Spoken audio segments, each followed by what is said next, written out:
नमस्कार। आज हम बात करेंगे poetry section lesson number 3 class 12 का है, जिसका नाम है now the leaves are falling fast. इसके जो लेखक हैं W.H. ऑडेन। W.H. ऑडेन के सबसे पहले जीवन के बारे में जानेंगे, ठीक है। उससे उसके जीवन से जुड़ी हुई कुछ प्रश्न जो हैं पूछे जाते हैं, और जो कि एक एक क्वेश्चन को उनके जीवन के बारे में बारीकी से हम आज जानेंगे।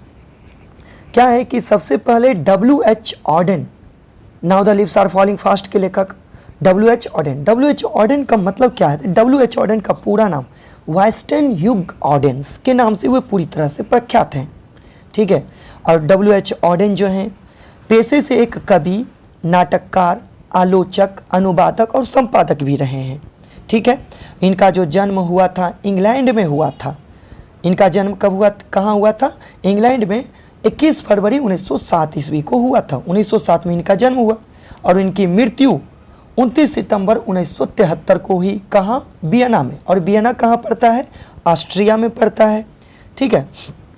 और उन्हें जो है मतलब कि W.H. ऑडेन, उनको क्या लगता है कि कविता जो है ना, कविता एक गंभीर खेल है, ठीक है। कविता एक क्या है? Serious game. उनके द्वारा क्या है कविता? एक सीरियस गेम है, ठीक है। हर विषय पर उनके मतलब कि वो जो है उनमें ऐसी कला थी जो कि हर विषय पर जो है कविता लिखने की उनमें कला थी, प्रतिभा थी। और फिर द एज ऑफ एंजाइटी जो कि उन्हीं के द्वारा लिखा गया है, द एज ऑफ एंजाइटी के लिए उन्हें पुलित्जर पुरस्कार भी अमेरिका ने प्रदान किया, जो कि पुलित्जर पुरस्कार जो है उनको कब मिला था? 1948 में। क्या याद रखिएगा?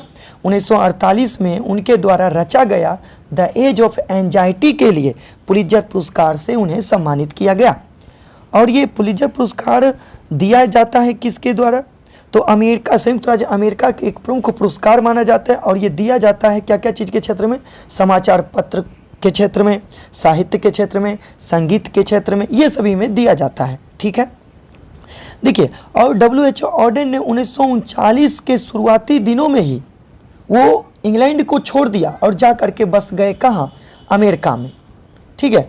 मतलब कि 1939 के शुरुआती में ही वो इंग्लैंड छोड़ दिए। जन्म कहाँ हुआ था? इंग्लैंड में, ठीक है। और वो जो है इंग्लैंड जो है वो छोड़ दिए, जा करके बस गए अमेरिका में, ठीक है। और इस तरह से जो देखिए कुछ किताबें ऐसी है, कुछ पुस्तकें, कुछ कविताएं ऐसी जो कि इंग्लैंड में भी लिखे, और जब अमेरिका में जाकर के बसे ना तो वो अमेरिका में भी लिखे। तो इंग्लैंड में कुछ किताबें कौन कौन सी है? इंग्लैंड में कुछ किताबें हैं जैसे कि द ओरेटर्स, ठीक है, the dance of death, a look, a stranger, a Spain and another time. ये सारी की सारी किताबें जो हैं, ये सारी की सारी पोएम्स जो हैं वो उनके के द्वारा लिखा गया है, जो कि इंग्लैंड में लिखे हैं। और अमेरिका में जाकर के बाद में जाकर के अमेरिका में बसे तो क्या क्या लिखे थे? जैसे कि न्यू ईयर लेटर्स, ठीक है, for the times begins, the age of anxiety. The age of anxiety कहाँ लिखा गया? अमेरिका में, जो कि उन्हें इसी के आधार पर अमेरिकी सरकार ने उन्हें पुलित्जर पुरस्कार से सम्मानित किया, नवाजा, ठीक है। ये सारी की सारी उनके द्वारा लिखी गई महत्वपूर्ण रचनाएं थी। तो कैसे याद रखना है? W.H. ऑडेन का पूरा नाम वाइस्टन ह्यूग ऑडेन। उनका जन्म कब हुआ था? 1907 ईस्वी में हुआ था। कहाँ हुआ था? इंग्लैंड में, ठीक है। उनकी मृत्यु कब हुई? 1973 में। कहाँ हुई? तो ऑस्ट्रिया के वियना में, ठीक है। और वो 1900 फिर जैसे कि अमेरिका में वो इंग्लैंड में जन्म लिए, लेकिन बाद में जाकर के वह कहाँ बस गए? अमेरिका में रहने लगे, ठीक है। और 1948 में उन्हीं के द्वारा रचा गया द एज ऑफ एंजाइटी के तहत जो है, द एज ऑफ एंजाइटी में जब वो किताबें पुस्तकें लिखी तब जाकर के उनको जो है पुलित्जर पुरस्कार से नवाजा गया, ठीक है। ये सारी की सारी जो है वो उनके जीवन से जुड़ा हुआ था। कब छोड़े थे इंग्लैंड?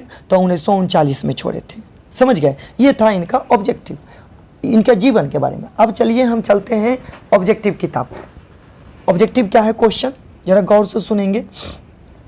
पहला एक एक लाइन से हम पूरा पढ़ेंगे। क्या लिखा हुआ है कि द लाइन, कौन से line? And the nightingale is dumb is taken from, ये वर्ड जो है लिया गया है, किससे लिया गया? एंड द नाइटिंगेल, नाइटिंगेल का मतलब होता है एक बुलबुल पक्षी है, और ये बुलबुल पक्षी जो क्या है, डम्ब हो चुकी है। मतलब कि ये चैप्टर में कहा गया है कि and the nightingale is dumb, मतलब कि नाइटिंगेल पक्षी जो है, जो कि जंगल में चहका करती है, वो भी इस तरह के भयावह दृश्य को देख करके वो पूरी तरह से क्या है, डरी सहमी है, गूंगी हो गई है। कौन सा चैप्टर से है? तो now the leaves are falling fast. Next question, कि नेक्स्ट क्वेश्चन आपका कि and the nightingale is dumb and the खाली स्थान विल नॉट कम। कौन नहीं आएगा? नाइटिंगेल जो है ना, बुलबुल पक्षी जो है, वो क्या हो चुकी है? वो डम्ब हो चुकी है, डर गई है, सहमी हुई है, गूंगी हो गई है। एंड द खाली स्थान विल नॉट कम, यहाँ पर COME होना चाहिए, ठीक है, कम। कौन नहीं आ सकता है? तो ट्रोल्स या पारम्स, एंजल या डिस्ट्रेस। तो यहाँ पर क्या हो जाएगा? एंजल। एंजल का मतलब क्या हो जाता है? भगवान के द्वारा भेजा गया दूत, ठीक है। तो यहाँ पर कौन सा ऑप्शन हो जाएगा? एंजल। नेक्स्ट क्वेश्चन कि नर्सिस, नर्सिस का मतलब क्या होता है? Nurses to the grave are गोन। मैं यहाँ पर क्या होगा ऑप्शन? ये पंक्ति कहाँ से लिया गया है? तो ये पंक्ति लिया गया है nurses to the grave are गोन। देखिए जब आप किताब पढ़िएगा ना, तो ऊपर से तीसरा लाइन क्या लिखा हुआ है? Nurses to the grave are gone and the पारम्स go rolling on, ऐसे करके है। तो इसका मतलब क्या हुआ कि छोटे छोटे पौधे भी जो है, और उसके पत्ते, छोटे छोटे पौधे, अब वो किस ओर बढ़ रहा है? उम्र उसका बढ़ते जा रहा है, किस ओर बढ़ रहा है? कब्र की ओर, मृत्यु की ओर बढ़ रहा है। तो उसी तरह से ये चैप्टर जो है कहाँ से लिया गया है? ये लाइन ये लिया गया है now the leaves are falling fast से, ठीक है। फिर क्या है कि WH ऑर्डन बॉर्न, बॉर्न मतलब जीते, been born the Pulitzer prize. कौन सा प्राइज 1948 में जीते? The Pulitzer prize. कौन, कहाँ की सरकार दिया? कहाँ पर उनको मिला? तो अमेरिका में मिला। कौन से क्षेत्र, क्या चीज़ वो लिखे थे? साहित्य के क्षेत्र में मिला। और क्या चीज़ लिखे थे? द एज ऑफ एंजाइटी में उनको पुलित्जर पुरस्कार से नवाजा गया, ठीक है। Next question, and the active. देखिए 5वां नंबर क्वेश्चन क्या है कि एंड द एक्टिव हैंड्स, मतलब कि वो इसमें कहा गया है कि और हमारे जो चलते फिरते जो हाथ हैं, है ना, हमारे जो चलते फिरते हाथ है, एक दिन ऐसा होगा कि वो क्या हो जाएगा? फ्रीज हो जाएगा। कब? जब मेरी मृत्यु होगी तब। मतलब कि हम सब की कोई भी व्यक्ति जो चल फिर रहा है, ठीक है, एक्टिव हैंड से है, ठीक है, वो एक दिन क्या हो जाएगा? फ्रीज हो जाएगा। क्या हो जाएगा? फ्रीज। मस्ट फ्रीज लोनली, ध्यान सुनिएगा, लोनली ऑन द सेपरेट नीज। मतलब यहाँ पर क्या क्या है? यहाँ पर फ्रीज हो जाएगा। आपका क्वेश्चन जो है ऊपर से जब पढ़िएगा तो दूसर का स्टेंजा में ही आपको मिल जाएगा ये सारी चीज़ें, ठीक है। तो क्या हो जाएगा? And the active hands must freeze lonely on the separate नीज। तो यहाँ पर क्या हो जाएगा? फ्रीज वर्ड का प्रयोग।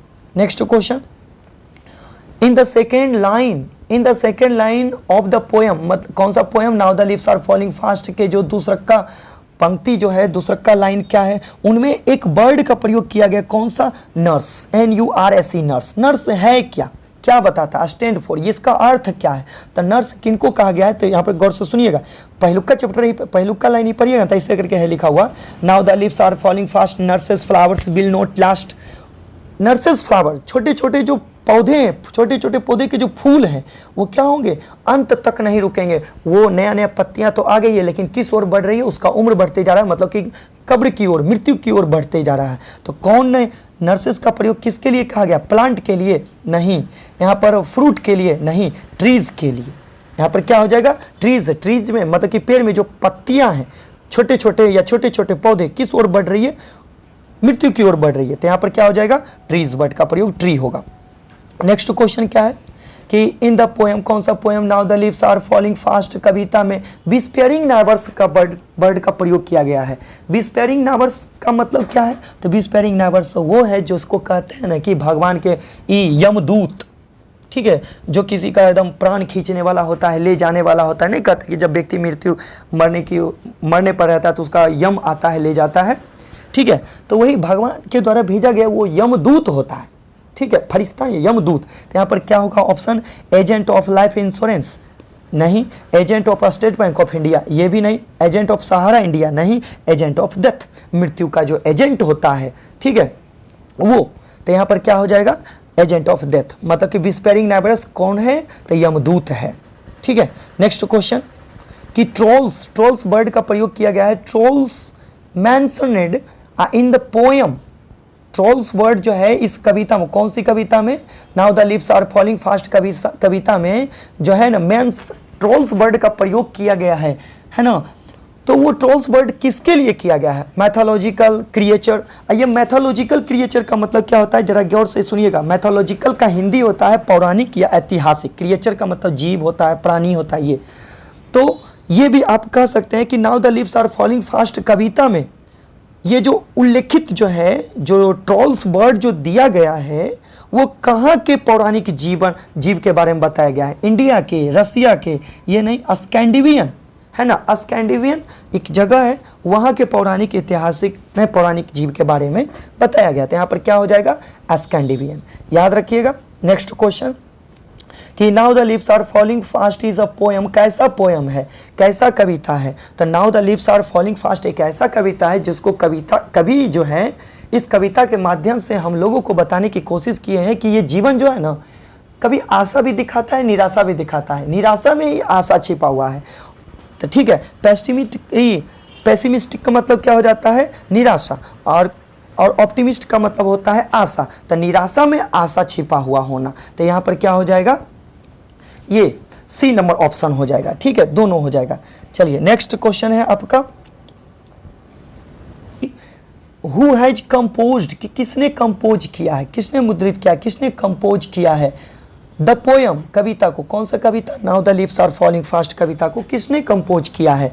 तो W.H. ऑडेन की, वाल्टर डिलामेयर, D.H. लॉरेंस या रूपर्ट ब्रूक। तो आप इसको याद रखिएगा कि now the leaves are falling fast W.H. Odean ने कंपोज किया है। नेक्स्ट क्वेश्चन कि W.H. Odean won the Pulitzer prize. Pulitzer prize जो है उनको कब मिला? तो पुलित्जर पुरस्कार जो है उनको 1948 में मिला। ठीक है, और कौन से क्षेत्र मिला? तो साहित्य के क्षेत्र में। और क्या चीज़ वो लिखे? तो लिखे थे द एज ऑफ एंजाइटी। किनके द्वारा लिखा गया है? तो W.H. ऑडेन के द्वारा लिखा गया है। ठीक है, कहाँ की सरकारें देती है? तो अमेरिका की सरकार देती है। ठीक है, अमेरिका के दोस्त। अगला क्वेश्चन है कि फॉर द ऑडेन के लिए पोएट्री क्या है, एक कविता क्या है? तो ऑडेन के लिए कविता क्या है? एक सीरियस गेम है ना।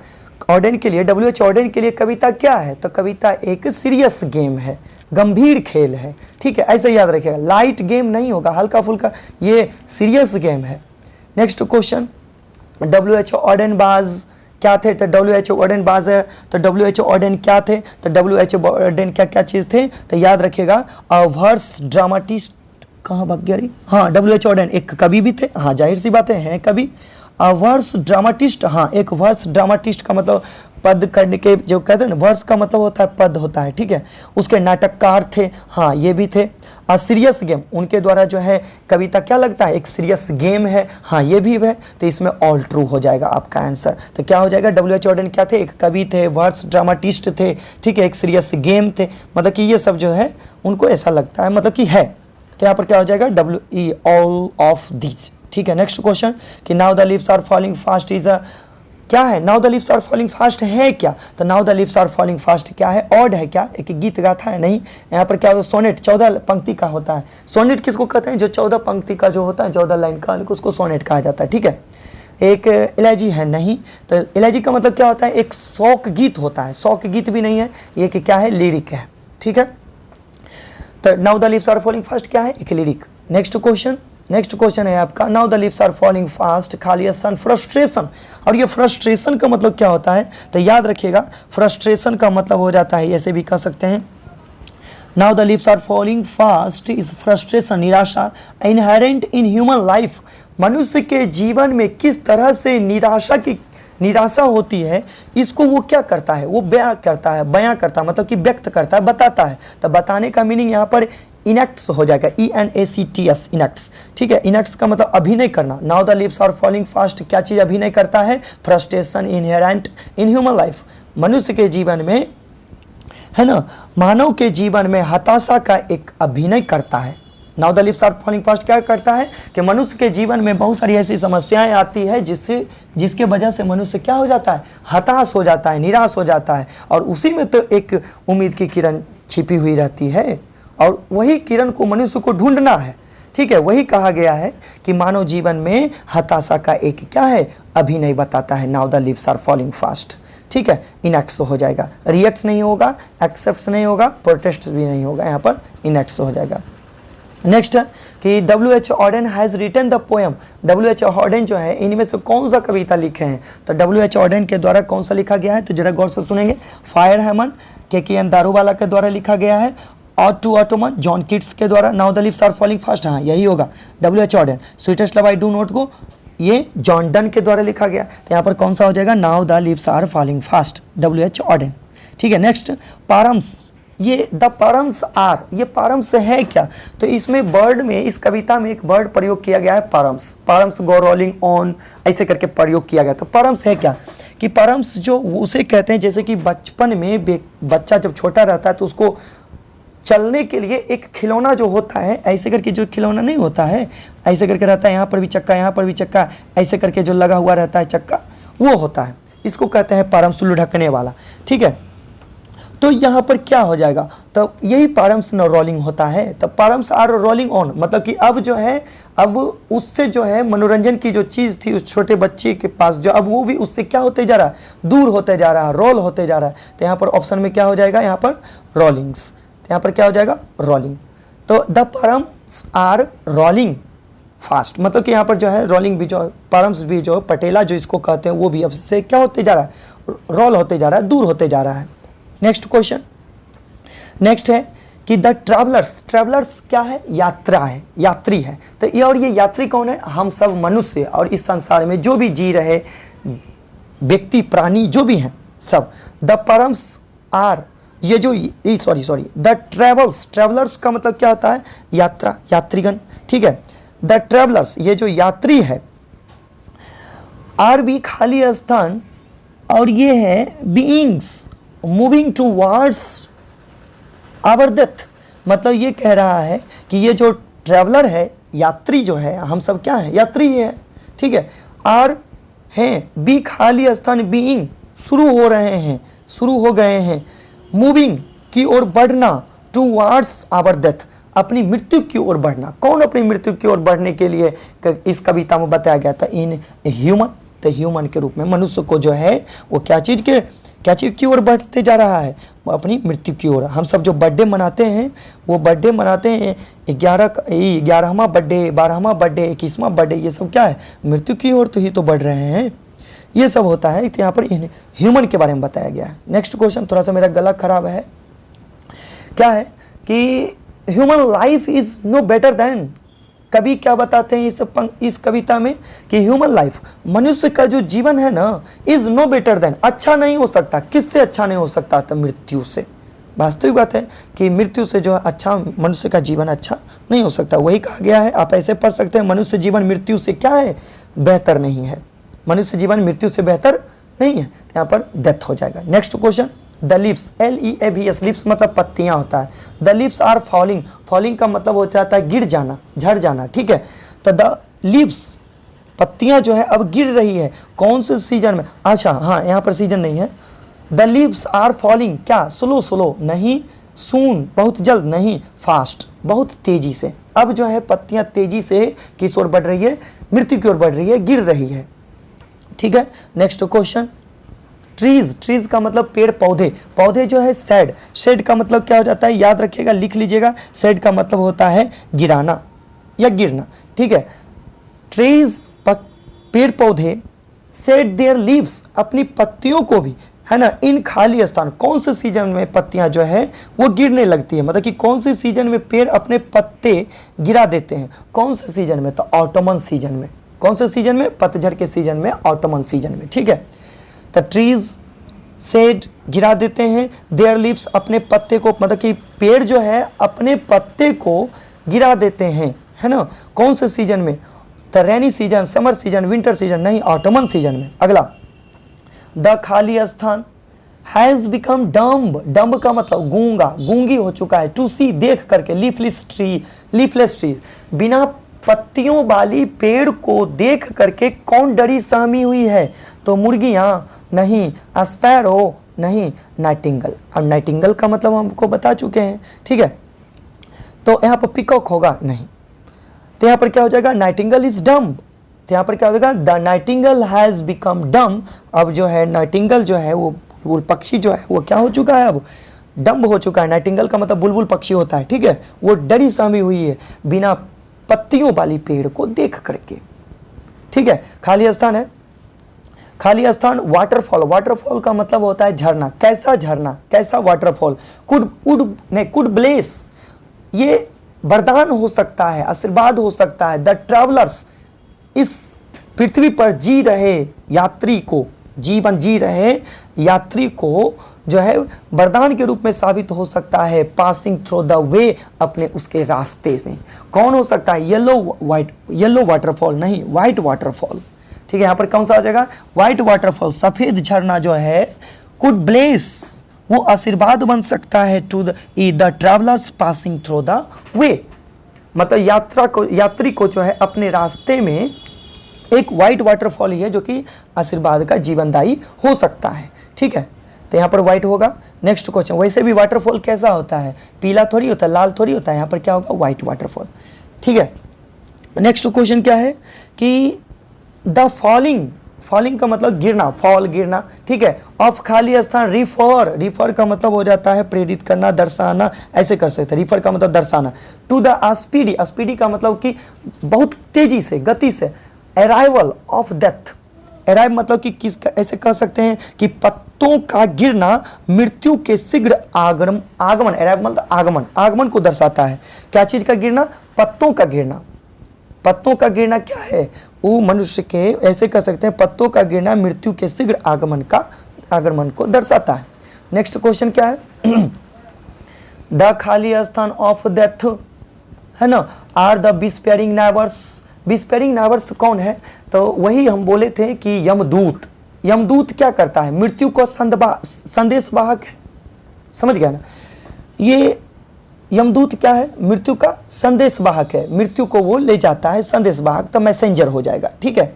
एनिमीज, दुश्मन, ये सब फ्रेंड, गॉड, ये नहीं होता है। डिस्पेयरिंग नेबर्स, डिस्पेयरिंग का मतलब क्या होता है? फुसफुसाना। नेबर्स मतलब पड़ोसी। आप ऐसे मत कहिएगा कि पड़ोसी फुसफुसाना, नहीं, आप ऐसे कह सकते हैं, किताब में ये दिया हुआ है कि डिस्पेयरिंग नेबर्स स्टैंड्स फॉर यही यमदूत, ठीक है।